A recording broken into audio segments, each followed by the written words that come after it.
ठाकुर सुखविंदर सिंह सुक्खू आगे बढ़ो। Rahul Gandhi, Rahul Gandhi, Congress party, Rahul Gandhi, Rahul Gandhi, Congress party, Thakur Sukhvinder Singh Sukhu, Thakur Sukhvinder Singh Sukhu.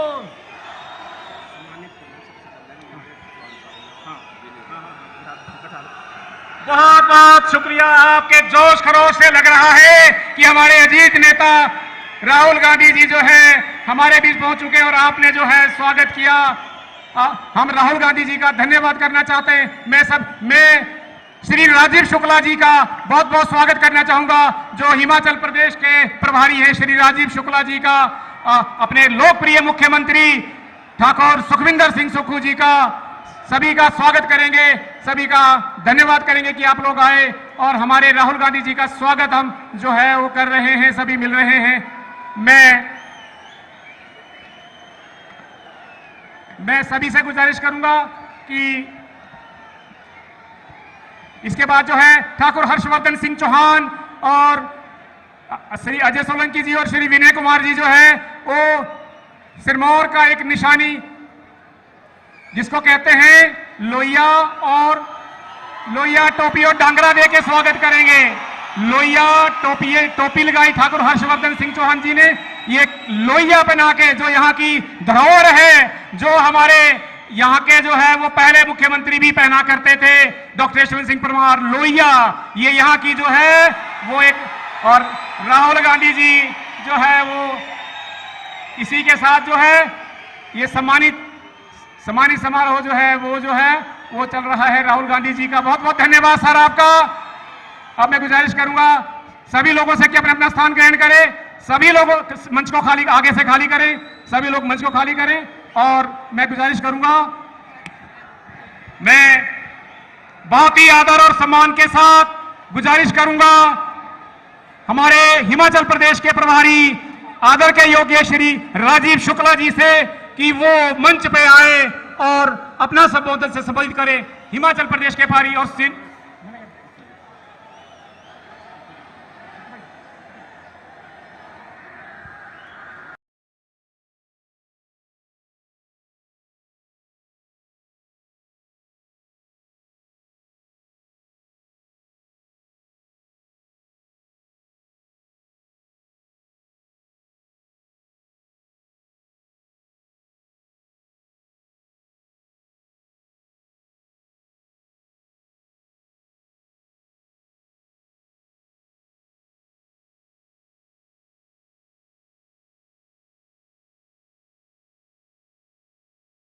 Congress party के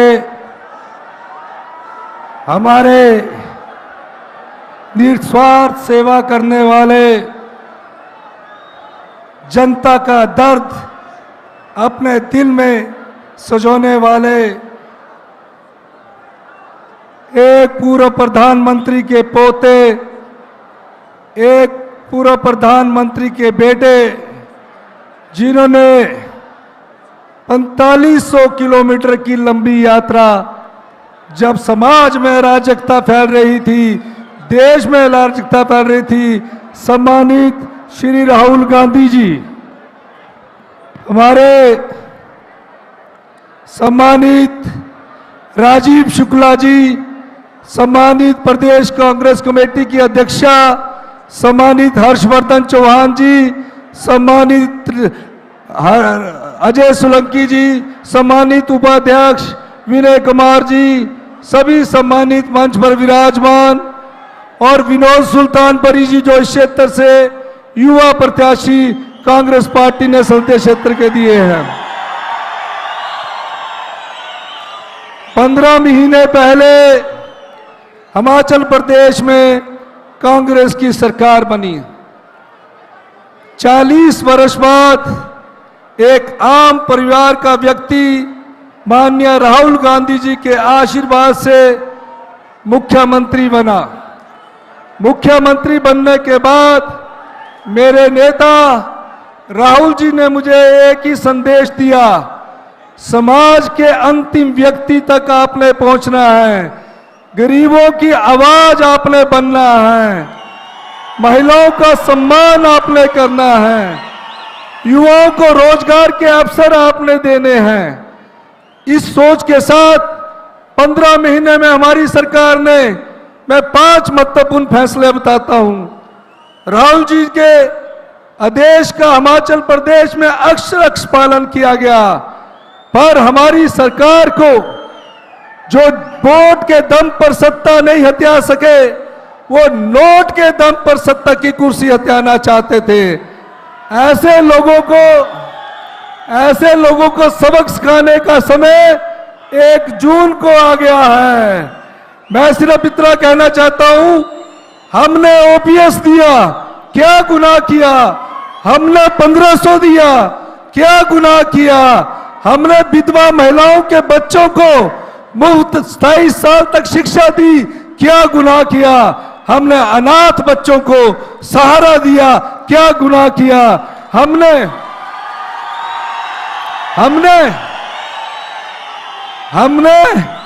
18 साल से ज्यादा की उम्र, जब तक उसके शरीर में सांस होगा, वो ताउम्र हम उसे 1500 रुपया महीना देंगे, 18,000 रुपया साल का देंगे।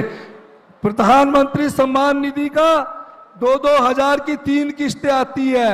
राहुल जी का निर्देश था कि महिलाओं का सम्मान, हिमाचल प्रदेश में उनकी रक्षा सर्वप्रथम कर्तव्य है। राहुल जी 18 साल की उम्र की बेटी को, बहन को, जब तक उसकी जिंदगी रहेगी, हम उसे साल का 18,000 रुपया देंगे। यही नहीं, अंत में मैं सिर्फ इतना कहना चाहता हूं, यह लड़ाई ईमानदारी की बेईमानों से है, यह लड़ाई झूठ की सत्य से है, यह लड़ाई धर्म और अधर्म की लड़ाई है, यह लड़ाई बेदाग और दागदार की लड़ाई है। 1 जून को जो अब आप वोट डालने जाएंगे, आप अपना ये मन में विचार करके लगाइए कि बेईमान बार बार ईमानदार से टकराता है, जीत ईमानदारी की होती है।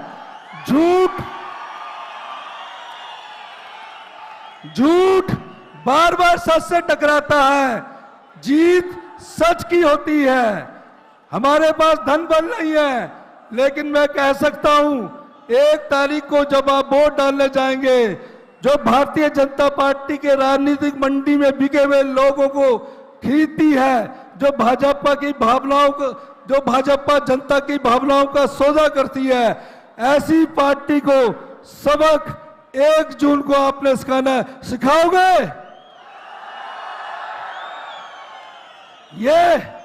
ये लड़ाई जनता की लड़ाई है। 75 साल की आजादी के बाद अगर हमारे सबसे बड़ा अधिकार कोई मिला तो वो वोट का अधिकार है, जो कांग्रेस पार्टी की नीतियों के कारण हजारों साल की गुलामी के बाद वोट का अधिकार आपको मिला है। इस वोट के अधिकार को बीजेपी छीनना चाहती है। हिमाचल के लोग देश भविष्य की राजनीति की दशा और दिशा तय करने वाले हैं। 1 तारीख को जनता जीतेगी और धन हारेगा। सत्ता के हथियाने वाले जो धन का प्रयोग करते हैं, उसको हराने का समय आ गया है। तो लोकतंत्र की सबसे बड़ी ताकत जनबल है। मैं कहूंगा जनबल जीतेगा और धनबल हारेगा।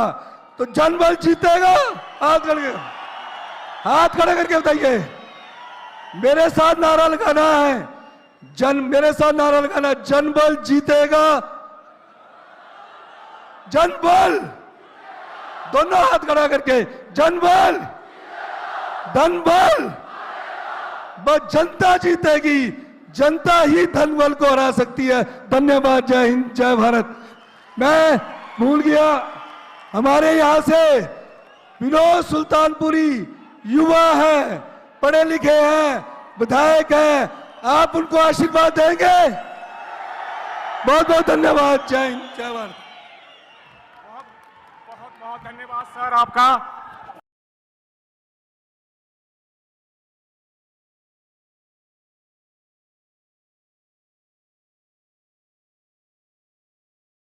प्रतिभा सिंह जी आए और अपने संबोधन से जो है हम सबको संबोधित करें। श्रीमती प्रतिभा सिंह जी।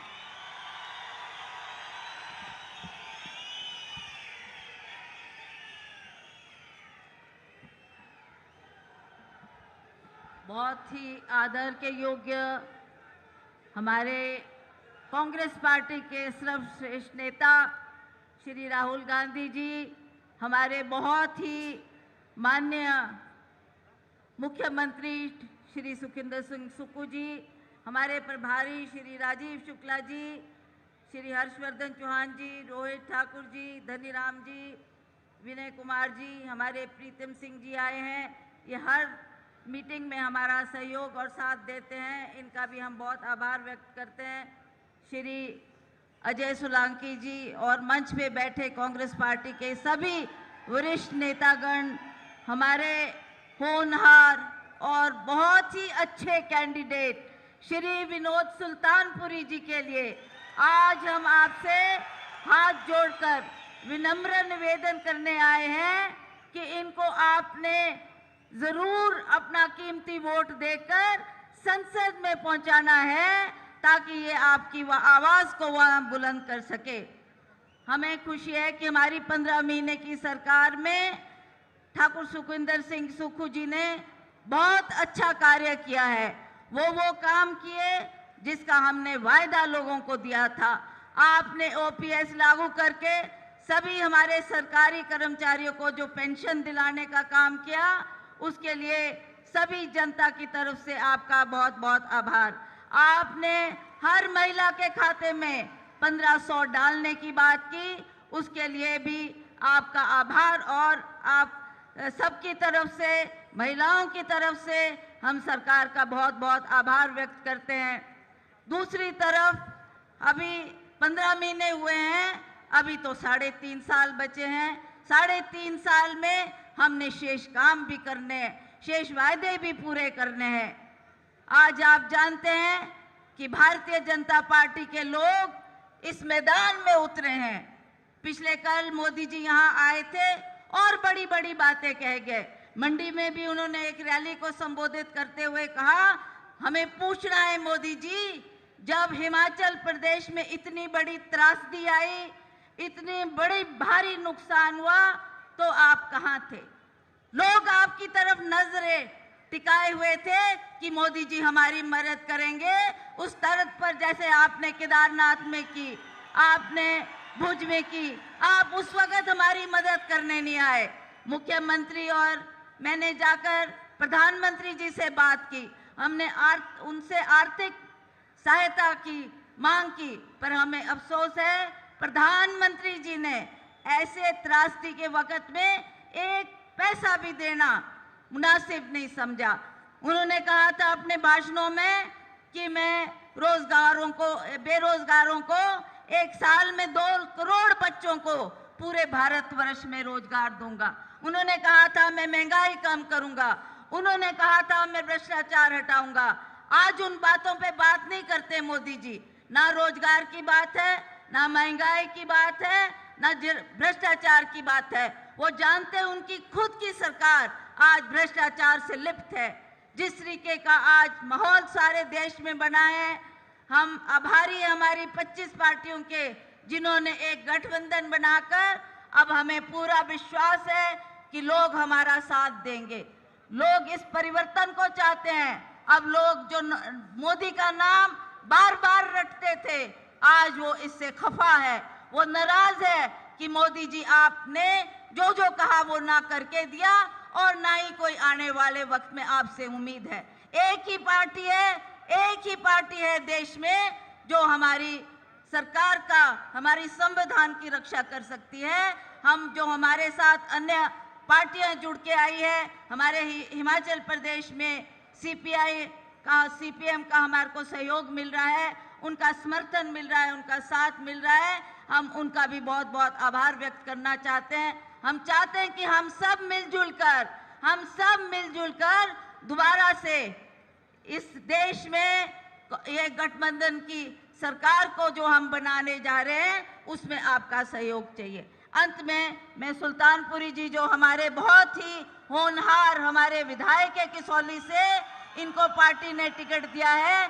इनकी पिताजी ने भी बहुत सेवा की है इस क्षेत्र की और उसी तर्ज पे ये भी काम करेंगे, ये मैं आपको विश्वास दिलाना चाहती हूँ। अंत में मैं जो भी सभी यहाँ पर आए हमारे महानुभाव, हमारे सेवा दल, NSUI, यूथ कांग्रेस, महिला कांग्रेस के सभी पदाधिकारी तथा सदस्यगण का भी बहुत बहुत आभार प्रकट करना चाहती हूँ। हमारे बीच में छत्तीसगढ़ के पूर्व मुख्यमंत्री बघेल जी आए हैं, इनके भी हम आभारी है कि आप हर रैली में शामिल होते हैं, हमारा मनोबल बढ़ाते हैं। आपका बहुत बहुत हमारे पत्रकार बंधु यहाँ हैं, मीडिया के बंधु आए हैं, आपसे भी मैं निवेदन करना चाहती हूँ कि हमारी आवाज़ को उठाएं। आज देश को बचाने की बात है, संविधान को बचाने की बात है, तो मैं आप सबका पुनः बहुत बहुत धन्यवाद करना चाहती हूँ। अब आप राहुल जी को सुनना चाहते हैं। अब इन्हीं शब्दों के साथ मैं आप सबका पुनः बहुत बहुत धन्यवाद करती हूँ। जय हिंद, जय हिमाचल। बहुत बहुत शुक्रिया मैडम। अब मैं बहुत ही अदब के साथ हिंदुस्तान के करोड़ों करोड़ों दिलों की धड़कन श्री राहुल गांधी जी को आमंत्रित कर रहा हूं कि वो अपने संबोधन में जो है आपके लिए जो हिंदुस्तान की जनता जो है व्याकुल है वो आए और संबोधित करें।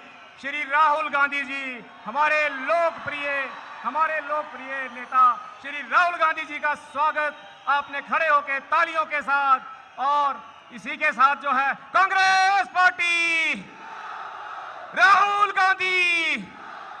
अब श्री राहुल गांधी जी आए और आप जो है हम सबको संबोधित करें।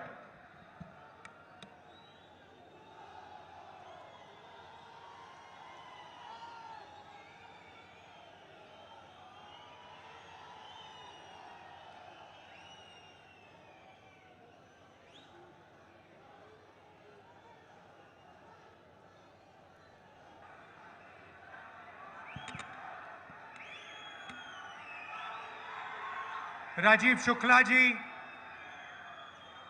चीफ मिनिस्टर सुखविंदर सिंह सुक्खू जी, प्रतिभा सिंह जी, भूपेश बघेल जी, हर्षवर्धन चौहान जी, रोहित ठाकुर जी, अजय सोलंकी जी, शांडिल जी, विनय कुमार जी, कुलदीप राठौर जी, आनंद परमार जी, कृष्णेश जंग जी, हमारे कैंडिडेट विनोद सुल्तानपुरी जी, जरा यहां आइए।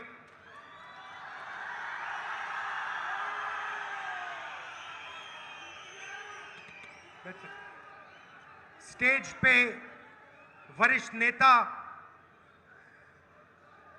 हमारे सारे के सारे प्यारे कार्यकर्ता जिनको मैं आजकल बब्बर शेर कहता हूं,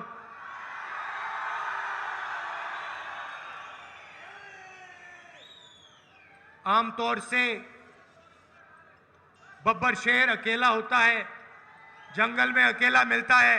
यहां पे आया हूं, हजारों बब्बर शेर बैठे हैं एक साथ। भाई और बहनों, हिमाचल प्रदेश के युवाओं और प्रेस के हमारे मित्र, आप सबका यहां बहुत बहुत स्वागत, नमस्कार। मूड तो आपका बहुत अच्छा है।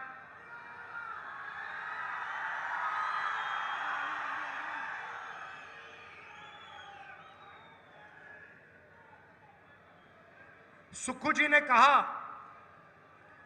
कि हिमाचल प्रदेश में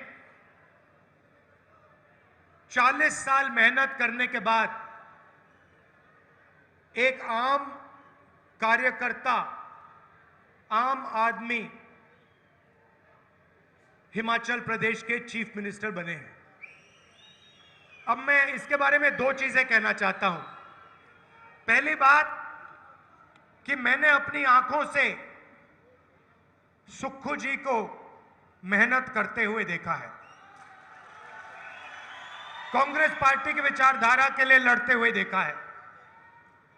और दूसरी बात आपने कहा आम कार्यकर्ता, आम आदमी और आम कार्यकर्ता नहीं होता है। सब के सब लोग स्पेशल होते हैं। हर व्यक्ति की कोई ना कोई स्ट्रेंथ होती है और हमारे सारे के सारे कार्यकर्ता दिल से दिन भर मेहनत करते हैं। जब हमारी सरकार होती है, हमारी विचारधारा को प्रोपेगेट करते हैं। जब बीजेपी की सरकार होती है या दूसरों की सरकार होती है, तो हमारी जो विचारधारा है उसकी रक्षा हमारे सारे के सारे स्पेशल कार्यकर्ता करते हैं।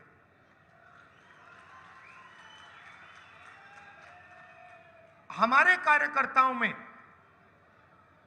और बीजेपी के कार्यकर्ताओं में फर्क क्या है भैया? बाद में करिए।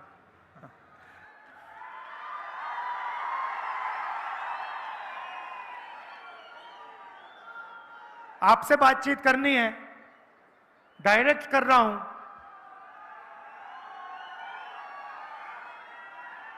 हमारे कार्यकर्ता आजादी के लिए लड़े। हमारे लाखों कार्यकर्ता जनता की आवाज बनकर आजादी की लड़ाई लड़े और देश के लोगों के साथ मिलकर हमारे कार्यकर्ता ने देश को यह संविधान दिया है। ये संविधान कोई मामूली किताब नहीं है। और कहा जाता है कि ये आजादी के बाद कॉन्स्टिट्यूशन बना, मगर अगर हम थोड़ी सी गहराई में जाएं तो पता लगेगा कि इस कॉन्स्टिट्यूशन की, संविधान की सोच हजारों साल पुरानी है। हिंदुस्तान के महापुरुषों की सोच इस कॉन्स्टिट्यूशन में है और ये हिंदुस्तान की, भारत की बहुत पुरानी आवाज है। बीजेपी के कार्यकर्ता, बीजेपी के नेता इस संविधान पर आक्रमण कर रहे हैं। संविधान पर आक्रमण करने के अलग अलग तरीके हैं। सबसे पहला डायरेक्ट आक्रमण। उनके नेता खुलकर कह रहे हैं, मीडिया को कह रहे हैं कि अगर हमारी सरकार बनी, 400 पार हो गई तो हम इसको बदल देंगे, फाड़ के फेंक देंगे। तो एक तो हुआ डायरेक्ट सामने कि हम इसको खत्म करेंगे। कांग्रेस पार्टी कहती है ये देश की आवाज है, वो कहते हैं नहीं, हमें ये नहीं चाहिए, देश की आवाज नहीं होनी चाहिए, सिर्फ नरेंद्र मोदी की आवाज होनी चाहिए। मतलब आपने सुना, अपने कानों से आपने सुना। आजकल नरेंद्र मोदी के इंटरव्यूज चल रहे हैं, देखे होंगे आपने। वो 4 चमचे बैठा देते हैं और फिर वो सवाल पूछते हैं, मोदी जी एक बात बताइए, आप आम कैसे खाते हो? आप क्या उसको छील के खाते हो या चूस के खाते हो? मोदी जी जवाब देते हैं, पता नहीं, सब कुछ अपने आप होता है। मैं बाकी हिंदुस्तान जैसे मैं बायोलॉजिकल नहीं हूं। बाकी हिंदुस्तान खेती करता है, मेहनत करता है, मुझे तो परमात्मा गाइड करते हैं। मैं हिंदुस्तान में एक ऐसा व्यक्ति हूं, अकेला, जिसका डायरेक्ट परमात्मा के साथ कनेक्शन है। उन्होंने कहा और चमचे कहते हैं वाह वाह वाह वाह वाह, कमाल की बात बोल दी, कमाल की बात बोल दी, क्या बोला, क्या बोला। मतलब एक व्यक्ति जिसको डायरेक्ट परमात्मा के साथ कनेक्शन है, उसको इसकी क्या जरूरत। वो तो डायरेक्ट बात कर रहे हैं। मुझे थोड़ा डर लग रहा है। मैं सोच रहा हूं कि भाई इनके हाथ में तो परमाणु बम है, और मैं उनसे पूछना चाह रहा हूं, नरेंद्र मोदी जी, जो ये आपको फीलिंग आती है, क्या ये सुबह आती है, शाम को आती है, या 24 घंटे आती है। मतलब ये पीरियोडिकली आती है, जैसे शाम के 8 बजे आती है, या सुबह 7 बजे आती है, या फिर पूरे दिन चलती है। अलग अलग बीमारियां होती हैं, कोई शाम को आती है, कोई सुबह लगती हैं। तो ये मैं पूछना चाहता हूं नरेंद्र मोदी जी, आप अकेले हैं, आप डायरेक्ट भगवान से बात कर रहे हो। अच्छा, अगर एक दिन सुक्खू जी मेरे पास आए, बंद कमरे में मुझे कह दें कि राहुल जी मेरा डायरेक्ट परमात्मा से कनेक्शन है, मैं उनसे कहूंगा सुक्खू जी ये सब ठीक है, हिमाचल की जनता को बाहर जाके मत बोल देना, बड़ी प्रॉब्लम हो जाएगी। मगर प्रधानमंत्री खुल के बोल रहे हैं कि मेरा डायरेक्ट कनेक्शन है। तो ये हालत है हिंदुस्तान की, मतलब मजाक बना रखा है। मैंने इनको कहा कि ये हमारे मित्र हैं, मीडिया के मित्र हैं, मगर ये हमारे मित्र हैं नहीं, अदानी के मित्र हैं। और हिमाचल के किसानों को मैं कहना चाहता हूं, ये जो इनकी पार्टनरशिप चल रही है, मोदी जी, अदानी जी और मीडिया वालों की, इसी के कारण आपको सेब के लिए सही दाम नहीं मिलता है। सारे के सारे स्टोरेज फैसिलिटीज नरेंद्र मोदी जी ने एक व्यक्ति को दे दिए हैं, और जब भी वो चाहता है सेब के प्राइस को वो कंट्रोल कर सकता है। हिमाचल में सेब को कंट्रोल कर रहे हैं, मुंबई में एयरपोर्ट, लखनऊ में एयरपोर्ट, 7 एयरपोर्ट पकड़ा दिए 50 साल के लिए। ये हिंदुस्तान की पूंजी है, ये आपका धन है।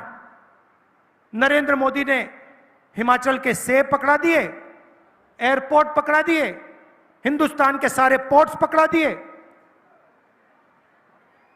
हथियार जो पहले इंडियन ऑर्डिनेंस फैक्ट्री बनाती थी, वो अब अदानी बनाएंगे।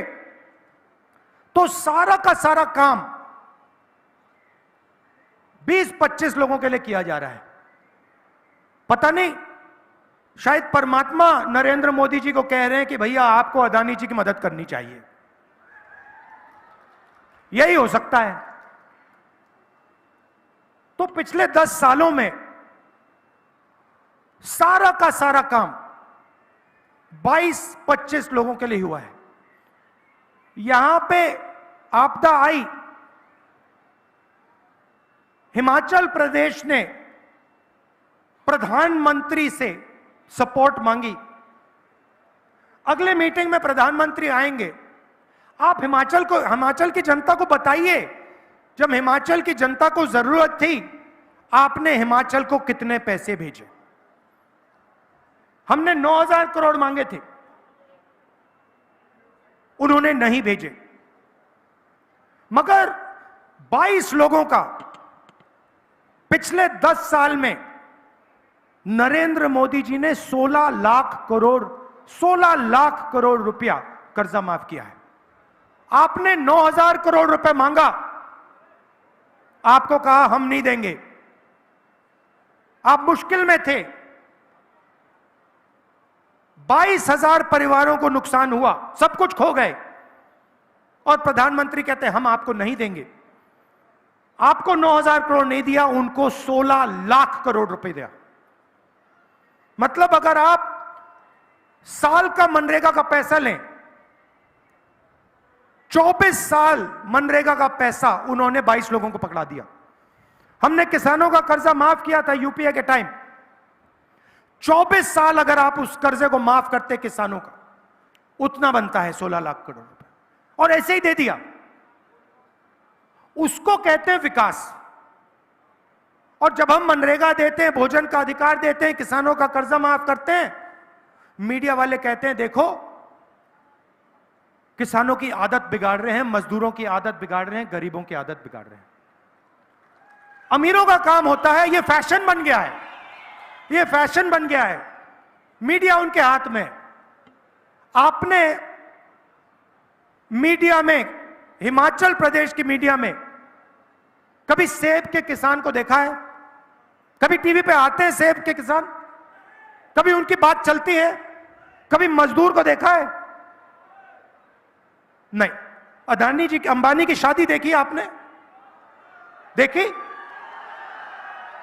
8 करोड़ रुपए की घड़ी लिए घूम रहे हैं और मीडिया वाले वाह वाह वाह वाह वाह वाह वाह कर रहे हैं। पैसा किसका है? आपका है। कहां से आया? जीएसटी से आया, सेब के किसानों की जेब से आया। तो ये 2 तरीके के मतलब रास्ते हैं। 22-25 लोग हैं जो भी सपना देखना चाहते हैं पूरा हो जाता है, और बाकी हिंदुस्तान देखता रह जाता है। तो यही देश के सामने सबसे बड़ा सवाल है, और इसका आज मैं आपको जवाब देने आया हूं। 10 साल में उन्होंने 16 लाख करोड़ रुपया 22-25 लोगों को दिया है, मतलब 22 अरबपति उन्होंने बनाए हैं। अगर आप अदानी की शेयर प्राइस देखें,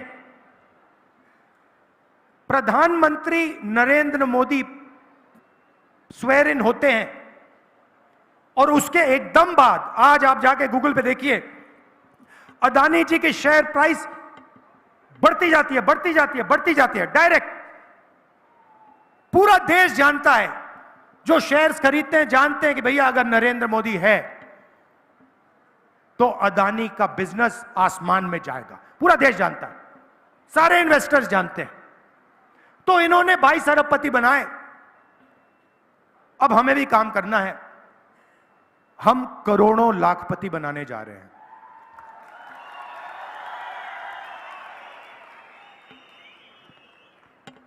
देश के सारे गरीब लोगों की लिस्ट बनेगी। यह हमारा पहला काम होगा।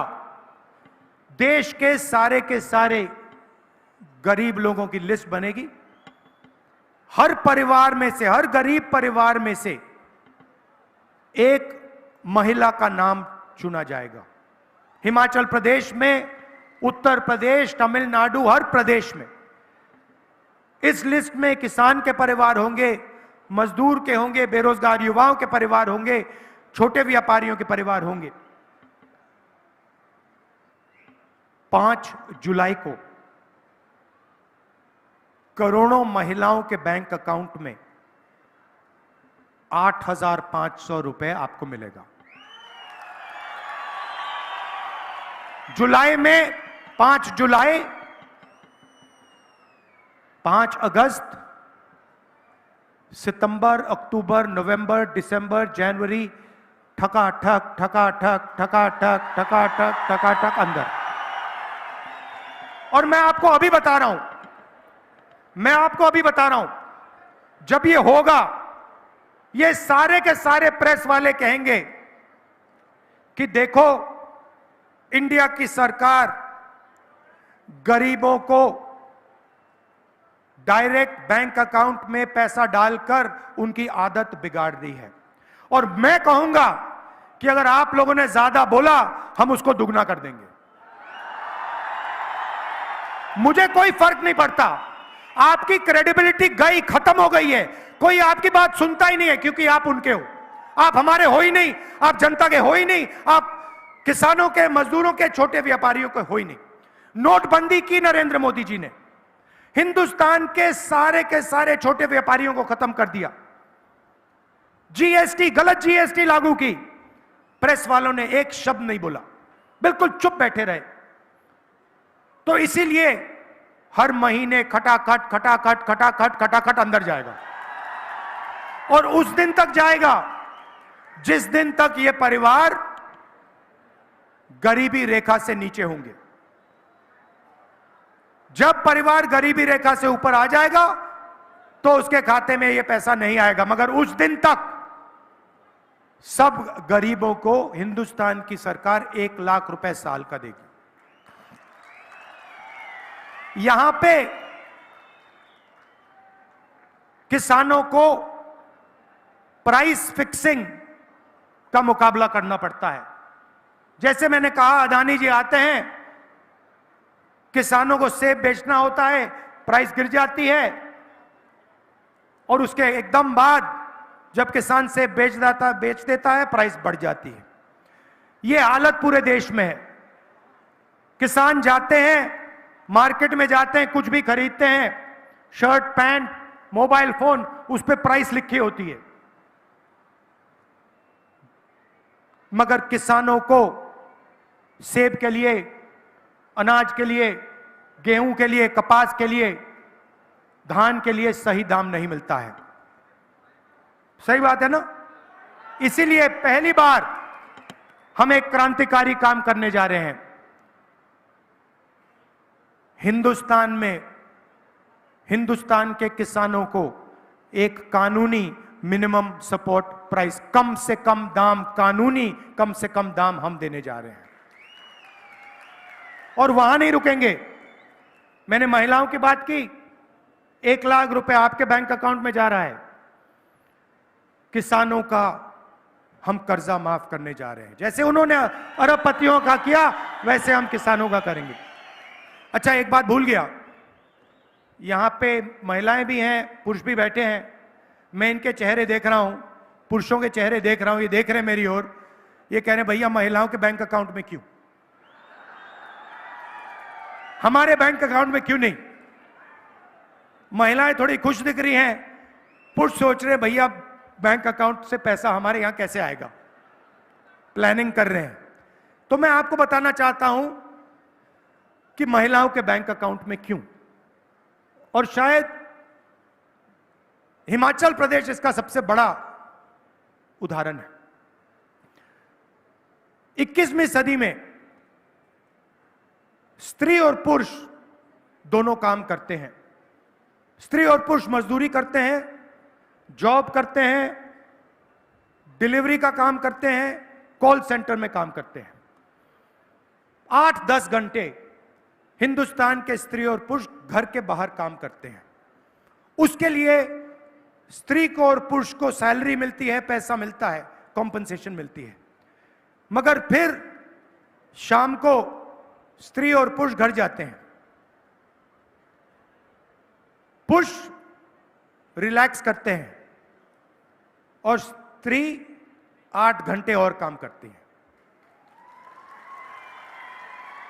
मतलब अगर हिमाचल प्रदेश के पुरुष 8 घंटा काम करते हैं दिन में, तो हिमाचल प्रदेश की जो स्त्री हैं वो 16 घंटे काम करती हैं। ये शायद पुरुषों को बात अच्छी नहीं लगी। देखिए ये ताली और बजा रही हैं, आप थोड़ी ताली कम बजा रही हैं। इसीलिए हम महिलाओं के बैंक अकाउंट में 1 लाख रुपए 8,500 खटाखट डाल रहे हैं। मगर मैं जानता हूं कि अंत में प्रेशर डाल के आपके बैंक अकाउंट से ये लोग पैसा उठा के ले जाएंगे, तो इनको भी फायदा होगा। अब यहां युवा भी हैं, कह रहे हैं भाई राहुल जी आप किसानों की बात कर रहे हो, आपने अरबपतियों की बात की, डिमोनेटाइजेशन, जीएसटी की बात की, महिलाओं के बैंक अकाउंट में पैसा डाल रहे हो, हमारा क्या होगा? नरेंद्र मोदी जी ने हमें वायदा किया था 2 करोड़ युवाओं को रोजगार दूंगा, कुछ नहीं हुआ।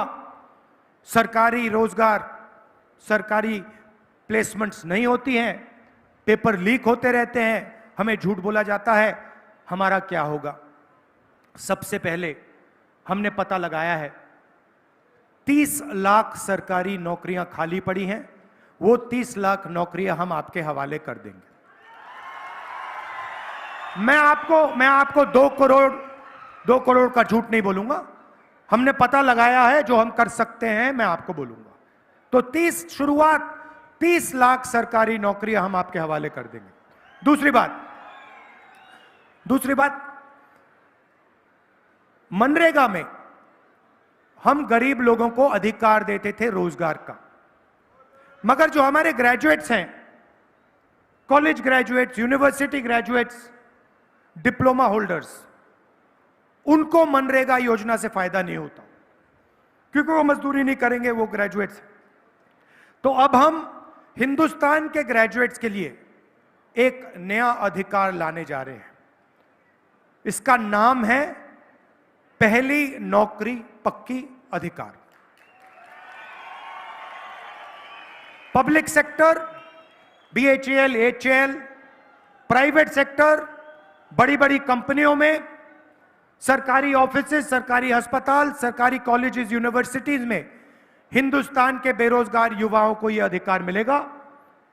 1 साल की नौकरी आपको पक्की मिलेगी, बेहतरीन ट्रेनिंग इन कंपनियों में, ऑफिसेज में आपको मिलेगी, और हर महीने आपके बैंक अकाउंट में खटाखट 8,500 रुपए जाएगा।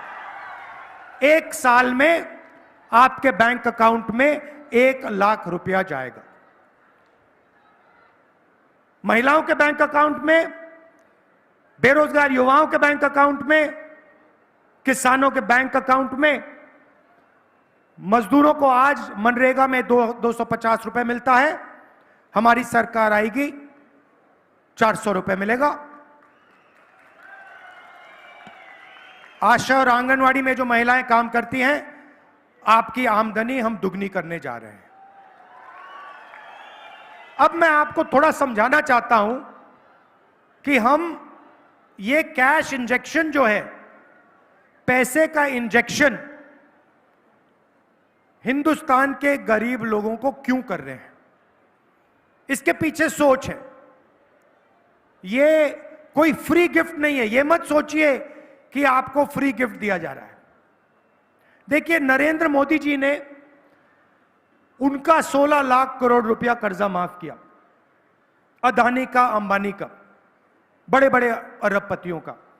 उन्होंने इस पैसे से लंदन में, न्यूयॉर्क में, ऑस्ट्रेलिया में, जापान में, चाइना में अलग अलग चीजें खरीदी, जमीन खरीदी, रियल एस्टेट खरीदा। मगर जो उन्होंने धन खर्चा है, वो पूरा का पूरा उन्होंने बाहर खर्चा है, हिंदुस्तान में पैसा नहीं खर्चा है। इसके कारण हिंदुस्तान की अर्थव्यवस्था आस्ते चलने लगी है, रोजगार नहीं पैदा हो रहा है। अब हम क्या कर रहे हैं, हम पैसा आपके बैंक अकाउंट में डाल रहे हैं। आप इसको अमेरिका में नहीं खर्च करोगे, जापान में नहीं खर्च करोगे, आप इसको हिमाचल प्रदेश के गांव में, कस्बों में, शहरों में, शिमला में, बाकी प्रदेशों में इसको जाके खर्च करोगे। जैसे ही आप ये पैसा, हजारों करोड़, लाखों करोड़ रुपए, जैसे ही आप इस पैसे को खर्च करोगे, वैसे ही आप कैसे खर्च करोगे, आप शर्ट खरीदोगे, पैंट खरीदोगे, स्कूटर खरीदोगे, मोटरसाइकिल खरीदोगे, मोबाइल फोन खरीदोगे, ये चीजें खरीदोगे। जैसे ही आप खरीदना शुरू करोगे, वैसे ही हिंदुस्तान की फैक्ट्रियां मेड इन इंडिया शुरू हो जाएगा। और उन्हीं फैक्ट्रियों में जिन बेरोजगार युवाओं को हम ट्रेनिंग दे रहे हैं, जिनके बैंक अकाउंट में हम 1 लाख रुपए डाल रहे हैं, उन्हीं फैक्ट्रियों में मेड इन इंडिया वाली, सच्ची मेड इन इंडिया वाली फैक्ट्री में उन्हीं बेरोजगार युवाओं को रोजगार मिलने जा रहा है। तो एक प्रकार से जैसे मोटरसाइकिल स्टार्ट होती है, पहले आपको फ्यूल टैंक में पेट्रोल भरना पड़ता है, वैसे ही हम हिंदुस्तान की अर्थव्यवस्था में पेट्रोल, फ्यूल डाल रहे हैं, आपके जेब में फ्यूल डाल रहे हैं। उसके बाद हिंदुस्तान की अर्थव्यवस्था चालू होगी और एक बार फिर जो पहले रोजगार होता था, वो एक बार फिर आपको मिलेगा। तो ये हमारी प्लानिंग है। मैं आप सबका दिल से धन्यवाद करता हूं। देखिए, यहां आपदा आई, हमने हिमाचल प्रदेश की जनता ने आपके चीफ मिनिस्टर के माध्यम से 9,000 करोड़ रुपए मांगे थे। उन्होंने ये पैसा आपको नहीं दिया, मना किया। और उसके एकदम बाद जब हिमाचल प्रदेश को सरकार की सबसे ज्यादा जरूरत थी, उन्होंने पूरा दम लगाकर आपकी सरकार को चोरी करने की कोशिश की। यह आप भूलिए मत। लड़ाई कॉन्स्टिट्यूशन की है, संविधान की है। जो भी आपको मिला है, आपको स्टेट मिला ना, जो आपको हिमाचल प्रदेश स्टेट मिला, वो इस कॉन्स्टिट्यूशन की देन है। इस कॉन्स्टिट्यूशन के बिना हिमाचल प्रदेश प्रदेश ही नहीं बन सकता था। इसीलिए इसकी रक्षा करनी है। यह अंबेडकर जी का कॉन्स्टिट्यूशन है, महात्मा गांधी जी का, जवाहरलाल नेहरू का, और हिंदुस्तान की आवाज इस कॉन्स्टिट्यूशन में गूंजती है। मैं जानता हूं हमारे कार्यकर्ता इस कॉन्स्टिट्यूशन संविधान के लिए लड़ेंगे और यहां पे हिमाचल प्रदेश में चारों की चारों सीट कांग्रेस पार्टी को आप दिलवाने का काम करेंगे।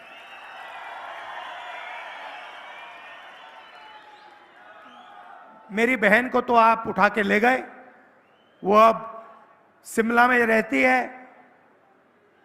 ये याद रखिए कि हम दोनों, प्रियंका और मैं, दिल्ली में आपके सिपाही हैं। सुखी जी और कांग्रेस पार्टी की टीम हिमाचल प्रदेश में आपके सिपाही हैं।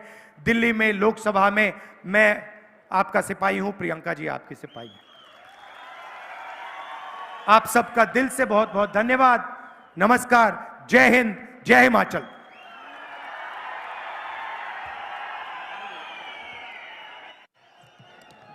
बहुत बहुत शुक्रिया। हेलो हेलो, बहुत बहुत शुक्रिया राहुल जी का। Congress party, Rahul Gandhi, Rahul Gandhi, Congress party. अब मैं गुजारिश करूंगा श्री आनंद परमार जी से कि वो जो है वो धन्यवाद करें। अरे यहां पे युवा प्रत्याशी हैं, इनको भारी बहुमत से आप जिताइए। धन्यवाद। माननीय हमारे जननायक राहुल गांधी जी, यहां पे उपस्थित सम्मानित मंच, आप सभी का मैं यहां पधारने पर बहुत बहुत हार्दिक धन्यवाद और आभार व्यक्त करता हूं और आपसे